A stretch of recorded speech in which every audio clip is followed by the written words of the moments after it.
Who do you reckon is going to take this spell? Well, I talked actually with the KnightS Gaming team captain, Moby1, during the break, and he felt really confident going into this match. He definitely feels that they do have the players to beat them. They have a designated specialists for 2v2s that have been practicing only 2v2 strategies, so they have a couple of tricks up their sleeve. Yep. If anything should go wrong in the first 2 games, they're probably going to be counting on the 2v2 to turn it around, but definitely, even disregarding this, he said they're feeling pretty confident, they have good players, and they definitely can beat them tonight. So I think at this point, it's anybody's game. We have courage versus paper higher skill. Well, we'll wait to see how that all goes down. At the moment, we are loaded into the game. Acheron Wastes is the first map of the night. Belenor, would you like to do the honors and introduce these 2 players? Thank you very much, Adam. I would love to. So, in the top, we do have the red Zerg. It is going to be from LowLandLions, Yona.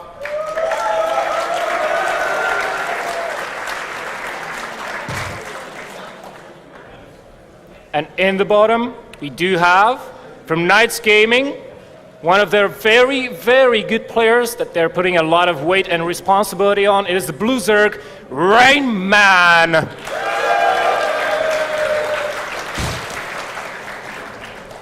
Okay, so these 2 players, both Zergs.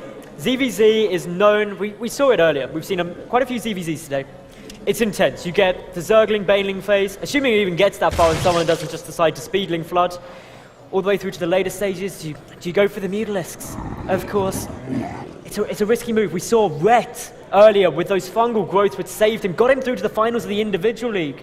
Yeah. Can we see that once more, Will? I mean, you know, with the recent changes and people realizing that infestors are actually still viable and the fungal is still a good spell, you just have to be a little bit more crisp with the timing on when it does go down. It makes ZVZ a lot more interesting because suddenly both the ground army and the air army are both viable options. So one of these players, I reckon, is going to go ahead and try to do that, just because if we look on Acheron Flats on the map, it's so structured, so broken up as far as ground pathways go, that having a high mobile air army is definitely going to be an advantage that can secure you a comfortable mid-game.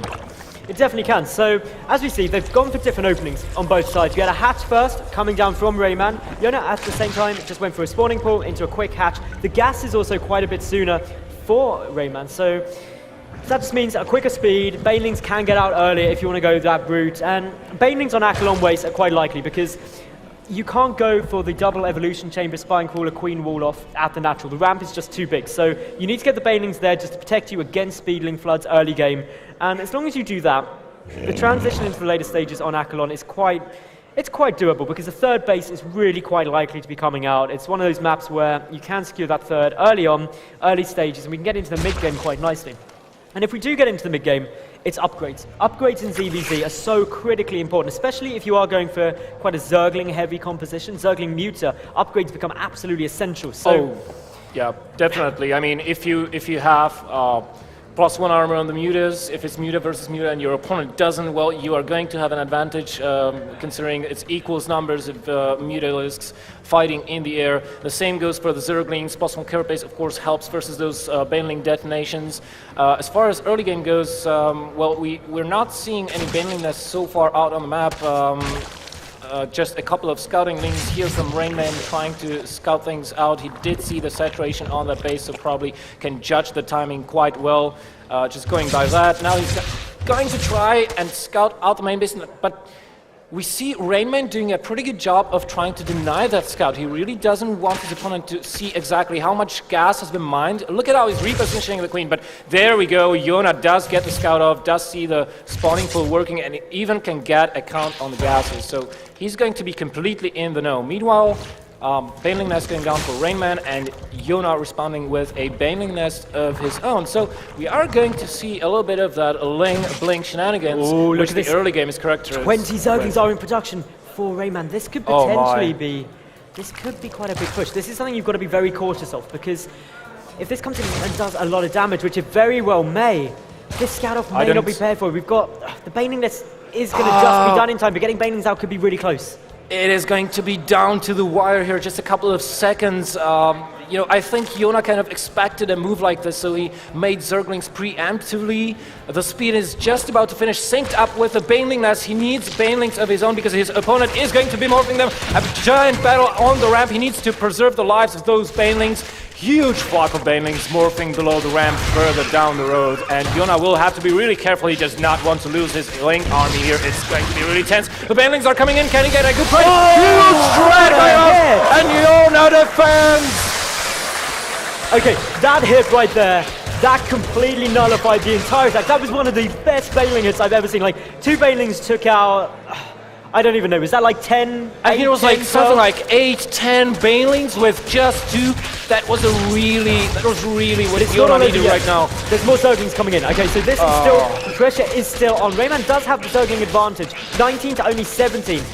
Speed is done on both sides. This is so micro-intensive at the moment. Both players are peaking at around 300 APM. 3 new Banelings. He might chase him out. He has to be careful. Another detonation and a complete hold by Yona. And look right now, 8 more Lings coming in. He just wants to even up the army sizes, but I bet... Okay, scratch that. He doesn't want to even up the army size. He wants to go full out on his opponent right now. As many as 24 Zerglings in production. He wants to push him back firmly so that he deters him from coming back ever again. This is a big commitment now. Look at the drone count. Yona is ahead only by 2. It all comes down to his engagement. The Baneling's coming in here for Rayman. Can he get a good hit? He's running straight past into the main base. This is the sort of But that was not a very good hit for Yona. He lost 4 Banelings, traded for only 2. And it's still Lings versus Lings fighting. Is it gonna be another hit? Okay, so the defensive force here. Is he gonna be able to snap them? Okay, so damage report. So far, only 1 worker has been killed by Rayman. That's ridiculous. That is not what he was hoping for. I'm gonna give you that much for free. So now this question, it is gonna continue. Just more Zerglings are getting pumped out, coming across, but Yona, he's just sitting here. He's like, "Come at me, bro. I've got this. I've got my Baneling control down to a fine art." I just don't see this breaking. I don't see this breaking either. You know, Rayman, he does have a little bit more larva, but instead he decides to go for, actually both players decide to go for lair. They probably think like, okay, it's about time we close this chapter of the ZDZ and try to transition out of this. And now it is going to be Yona's turn to try to pay back in kind. Gets 2 Banelings for 2 there. Will he have a good split here? Nice. 2 more Banelings. Oh, but this was not as effective as Yona might have wished, and he can't attack currently into this. He's getting 2 more Banelings, and is Rayman gonna get some more or start saving up gases for a potential transition when the lair finishes? Well, we're going to have a small engagement in the center. There is a Zergling advantage here for Rayman, so he can take this fight if he wants to, but not if he doesn't get a better attack arc like that. So he's pulling back. This is still really close. Okay, in terms of resources lost difference, it's 162 more resources have been lost by Rayman. And he's also down by a couple of drones, so there is a slight advantage for Yuna at the moment. But look at this, both players getting spires within 3 seconds of each other. These two are so on par. It is incredibly close, incredibly tense. And they're both going into Muta on Muta. Yeah, they are.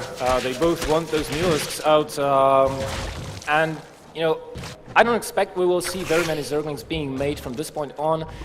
They're just going to hold on basically to what they have, try to save up gas for upgrades, and more importantly for those Mulisks. Yona trying to squeeze as many drones out as possible in the meantime. So he definitely wants to get a little bit ahead in the drone count compared to his opponent. We might even see a third base going down. Does he actually know about the third base of Rayman? No, he doesn't. He hasn't scouted out yet. His Overlord isn't in a position where he can see it. He's actually keeping an eye with a Zergling at the 4th base location. But these spires, that's what's going to make the big difference. If whoever gets the larger Mutaflock with better upgrades, with Zerglings underneath, will win that engagement. The harassment can keep coming in. Neither player throwing down any spore coolers yet. So when you're looking at it that way, it's all going to come down to the drones. Yona has been ahead in the drone count slightly for the majority of this game. But having said that, Rayman pumping out 9 mutas up against 7 with a +1. In a head-up engagement, the 9 will win until that upgrade comes into effect. It's going to be really close, but the upgrade advantage there for the red Zerg player. By a few seconds only now, though. You know, it's just a couple of seconds there. I mean, one thing that can turn, but not necessarily will, turn the tide of the air battles is the link presence on the ground, because they can take up some of those Wormglaive bounces of those Mulisks, but so far they're practically going to have roughly the same army size both on the ground and in the air with the same upgrades. This is absolutely crazy. It's going to come down to who has quicker wits, who has better control of their Mutalisks and better awareness out on the minimap. And okay, the other big thing as well is the ground fights. That's where things can come in really critical, because if you can win with the ground advantage, push in with Mutalisks into the main base, draw the army back, and then run into the natural, that's where you can take a big quick win. Run into the third as well is another great option. But for the moment, they're both just sitting and being a lot more passive. They've lost very similar amounts. Their work accounts have been plus or minus only a couple in both players' favor throughout this game. This is incredibly equal at this precise moment in time. The Mutalisk count as well, fractionally favoring Rain Man, but there's more in production for Yona, and upgrades, identical. This is a really close CVZ. It is, and I would like to point out one thing. Take a look at the unit counting tab, and take note of how many Banelings does Yona have versus Rain Man.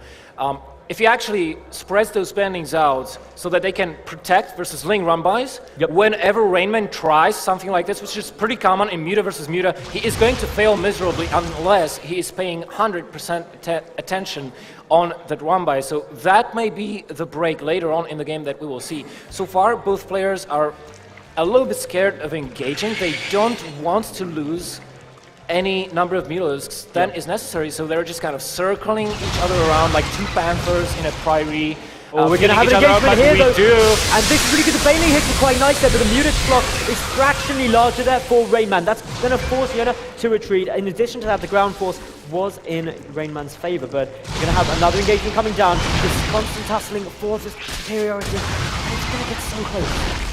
I wonder if any of these two players is going to be using focus firing with his Mutalisks. You can actually do that, but you have to be really, really fast and precise. And that can turn the battle in your favor if you get an advantage in the air battle early on when the battle starts.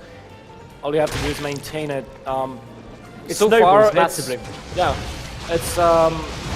So far, Rainman seems like he has the edge right now. He has Yona on the ropes. Another battle happening, both air and ground engaging at the same time. It looks as though the air battle is very going in Rainman's favor. Slightly in Rainman's favor. And this is a good spot for him. It's slowly, very fractionally, but once you get that advantage with Muta on Muta, you're good. Reinforcements are coming in at the moment for Yona, but look at this, the Muta flock, only 5 to 13 in Rainman's favor, but a Zergling run-by is going to be heading straight towards the third. Luckily, there are ground reinforcements there for Rainman. This is sort of a position where this Zergling run-by is not going to do too much, but what it has done is bought Yona some time to stop those Mutas just coming straight in to kill him. Yeah, they're not going to come straight up and kill him, but they're... The Mutalisk production is continuous. Rainman is not letting up. He defends that run-by at his third base, and he's regrouping again. So Yona sending another group of Lings, unfortunately a move command, just skirting past the enemy forces while his Mutalisks are trying to harass Rain, but there are Spore Scrollers in defense. Beautiful position for Rainman here with the Lings to defend that much more easily, and he's taking a fourth base behind this on the far top right. And there's a GG, well played by Yona. So, the first game goes there to KnightS Gaming. Very, very nice play by Rainman. It was incredibly equal ZVZ. And taking this first game in any best of X series is always critical, because now you have a slight buffer. You have that slight moment where if I lose a game, at least it's only leveled out. Every little advantage you get can be critical. But then again, if you are behind, it can give you that motivation as a team, as an individual, to really push on harder and potentially get the edge.